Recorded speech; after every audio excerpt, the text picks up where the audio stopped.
But number one, what I expect this president should do as the number one citizen is to address the country. This is my first expectation. He should address it like a nationwide address. President Bola Ahmed Tinubu, my own advice to him as somebody who knows him is for him to address the nation. All other things are secondary layers. What would that do to the agitation Let me tell you what it will do. People are angry because so many perceptions have been created out there. The president has been kicked out. Nobody reached out to him. You hear it from stakeholders, from senators, from so many other groups that nobody ever said to him, including his ministers. He needs to clear this perception that no, Nigerians, I know what is going on. I have access to all their complaints. I will address it. This is what I'm going to do. A, B, C, D. This is the time of implementation. This is what I expect from the president.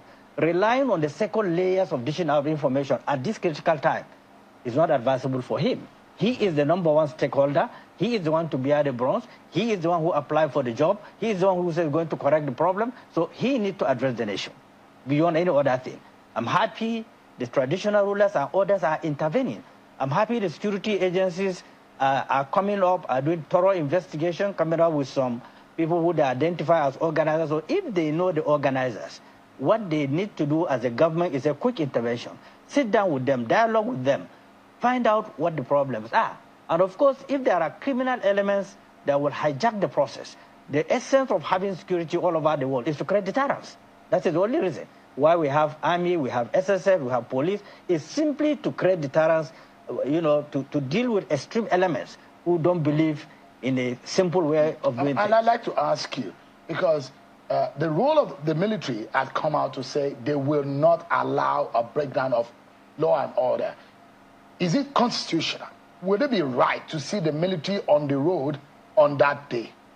And what kind of messaging will it, because there are constitutionally guaranteed role of the different strata and different layers of security in the country and the roles of the security agents. The police is saddled with the responsibility of policing the nation to be helped and assisted by the sister agencies such as road safety, for traffic management, the NSCDC to protect critical infrastructure. But the military, in a civil engagement, can they be visible? Is it likely? Should they be seen? That's the question right now. Well, it's a clear signal that the government is in the panic mood. And in the panic mood, they have to use every arm of government to create fears in the minds of the people. For me, that is not the right thing to do. The entire gamut of government is about diplomacy. That's the entire gamut of government.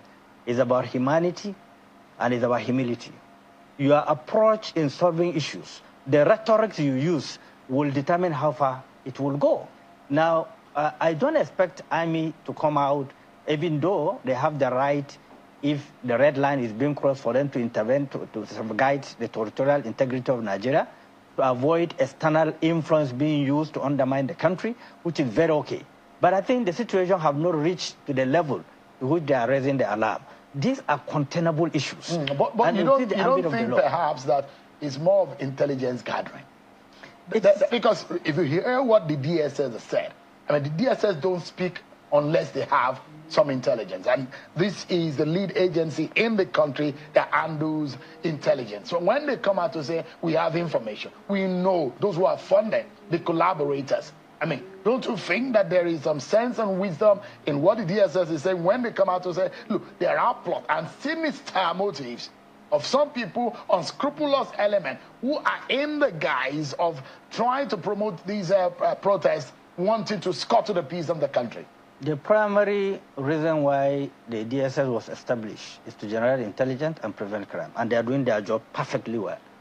And I respect, their intelligence gathering system. Now, it's about to generate intelligence and to prevent crime from happening.